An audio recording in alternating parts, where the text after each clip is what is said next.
name is Amanda Blake, and today Nori Gonzalez and I are going to talk about communication and its role in the workplace.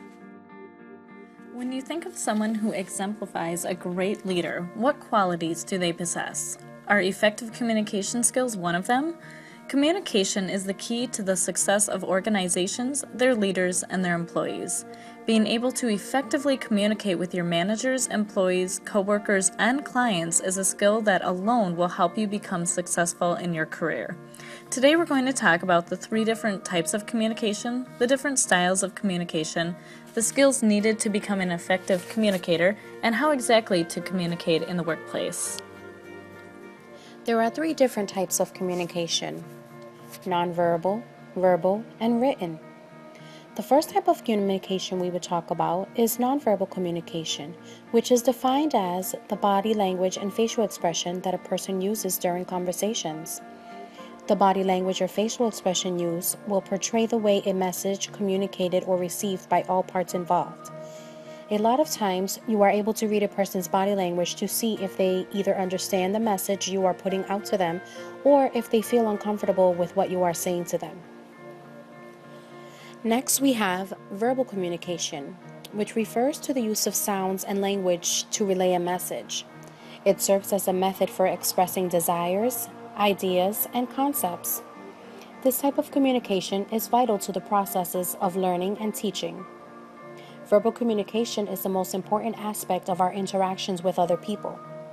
In many types of organizations, they use email and other text-based communications. However, verbal communication has several advantages over the other 2 forms of communication. For example, when we verbally communicate with people in other departments, we can slow down and present ideas one by one and make sure that each point is clearly communicated and understood before moving on to the next point. In doing so, we can significantly increase both the speed and accuracy of communication instead of going back and forth via email or other forms of written communication.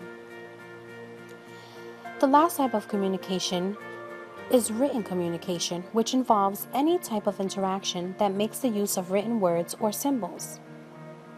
Many businesses and organizations rely on written communication. Email is the most common way to communicate in the workplace, as it both helps employees and clients receive information in writing as a source of reference. For example, written communication can be used to send quotes to clients or warranty information so that clients are aware of all the different aspects and fine print that may pertain to that particular product. You will also see a pie chart that illustrates how often these forms of communication are used in the workplace. As you can see, 55% of people use nonverbal communication, which is quite a bit more than written and other verbal communications. There are 4 different styles of communication: the controller, the collaborator, the analyzer, and the socializer. The controller's communication style is that they want control over themselves, over others, and the situation at hand. They are typically louder to make themselves heard and can be very dominant, and they love a challenge. When communicating with someone that uses this style, it can be tough, but to make sure that you communicate effectively with them, you want to be straight to the point, tell them what's in it for them, and ask straightforward questions. Next, we have the collaborator communicating style, which is the exact opposite of the controller style. And when these 2 styles communicate, they find it the most challenging. The collaborator is very easygoing, relationship-oriented, and loves working with others towards a common goal. They are typically very optimistic and have a very positive attitude towards life. When communicating with someone who uses this style, you want to listen patiently and show an interest in what they're saying. You also want to make sure that you give them a good feel for what you're asking them to do, as they can be a bit more sensitive than others. Next, there's the analyzer communicating style, who is very detail-oriented and they love facts. They also prefer to work alone, so someone with this communication style can be very hard to read, as they do not show or express their feelings, and they are typically more soft-spoken than the other styles. When communicating with someone who uses this style, you want to avoid any small talk, present facts and data, and discuss in detail the strategy needed to accomplish the goal at hand. And finally, we have the socializer style, which is the exact opposite of the analyzer, and these two styles find it difficult to communicate with one another. The socializer tends to be more outspoken, quick to make decisions, assertive, and can be dramatic in certain situations as they are very expressive.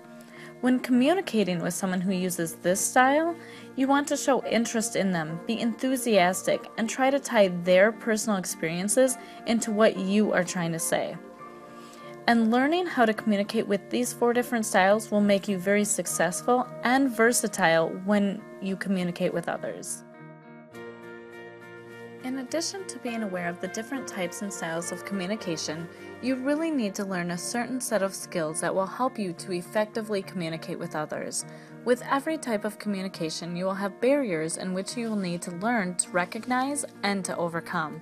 And there are 8 main barriers in communication. The first one is called semantics, which refers to the different meanings that a message may be understood. Sometimes the receiver may misunderstand what message you are trying to convey, so it is important to be able to read the nonverbal cues that may be communicated during the conversation. This will help you to read their signals and body language to help you ask the right questions and to learn what you may need to clarify or state differently. The second barrier is when you filter the negative to sugarcoat what you are trying to say so that you avoid displeasing the receiver of the message.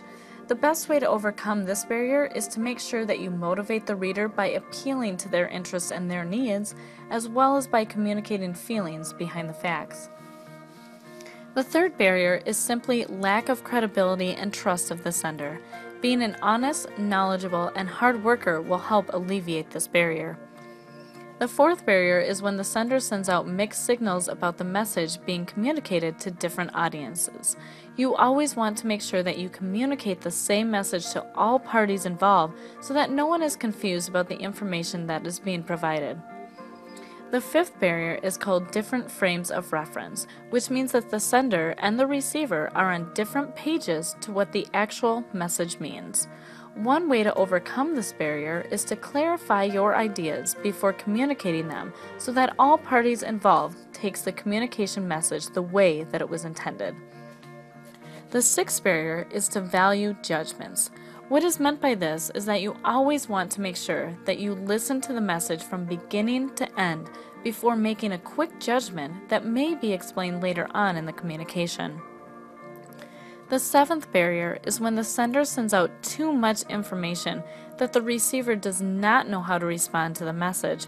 Communication overload has become one of the biggest barriers with the advancement of technology and electronic communication. And finally, the last barrier is simply the fact that a message is communicated poorly.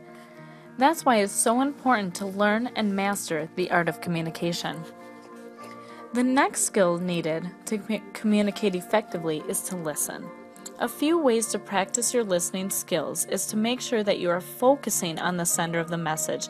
Their body language and nonverbal cues help tell the message almost as much as the verbal communication. You also want to avoid interrupting the sender or redirecting the conversation to your concerns and your opinions. Last, you want to avoid coming off as judgmental of the information being relayed and to show interest in the sender and the message communicated. These simple steps will help you become an effective listener and ultimately a better communicator as well. The next skill needed is you need to learn how to read others' non-verbal cues in combination of how effectively you use your own nonverbal cues. A great way to learn how to read nonverbal forms of communication is to observe people and their body language. This will help teach you how to better receive and send nonverbal forms of communication. Also, being aware of individual differences, such as different cultures, will also help you better communicate with people that share these differences. And the last skill needed is that you want to learn how to manage your stress and to be aware of your emotions. When someone is overly stressed, they tend to act impulsively and get upset easily.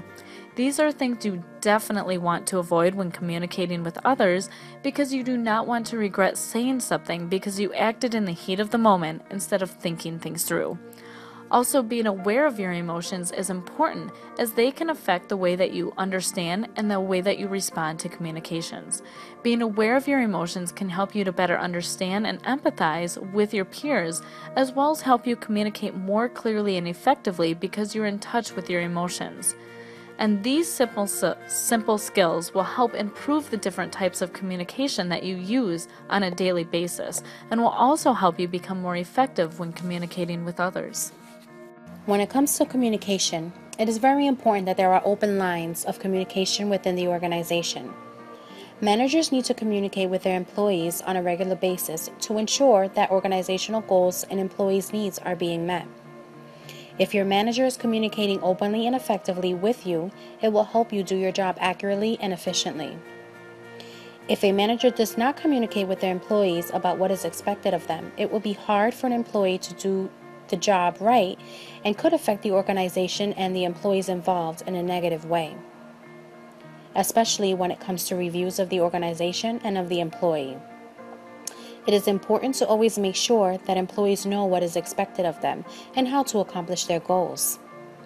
Having an open door policy as well as communicating effectively with all employees, managers, and co-workers will help all staff members and the organization achieve their goals. Communication also helps you develop strong relationships with not only your co-workers, but your clients as well. Communication is a doorway to continued business and opportunities. What this means is, when building strong relationship with clients, they will continue to come back to do business with you for whatever their needs and wants are at the present time and in the future. Communication also helps build strong relationships with your co-workers. Many employees like to feel as though they are a part of an organization when they know what is going on.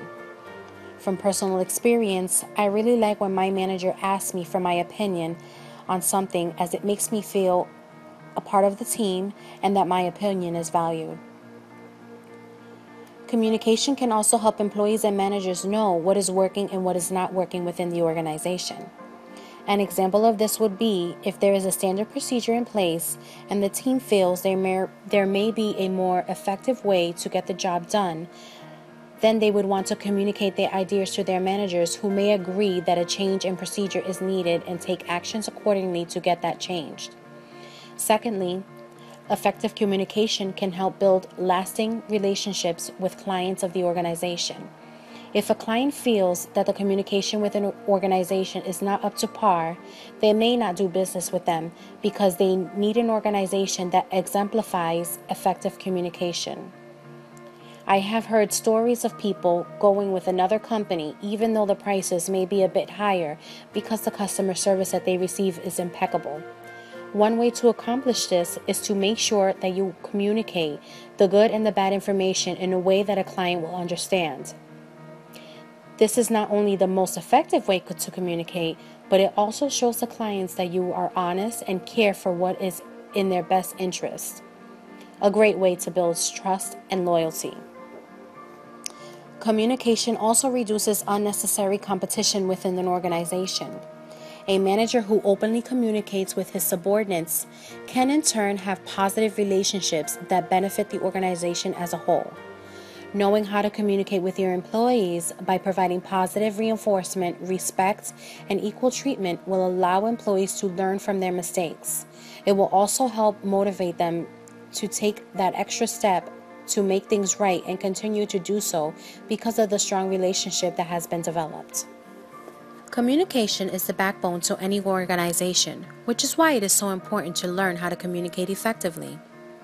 You may fumble through it as you are learning how to communicate a different way, but it is a skill that everyone can learn. Using the different types of communication in the workplace will ensure, as a manager, one is always communicating effectively to all the employees and co-workers. Communication has a huge impact on the teamwork and the atmosphere of the workplace, which is why effective communication allows employees to understand their role and what is required of them to successfully do their job and work as a team. When in a leadership position, your communication skills are a great factor in determining whether you are a good leader and role model to your employees. As Brian Tracy states here, All you have to do is put the effort into learning how to communicate effectively, and it will improve your quality of life in pretty much every way.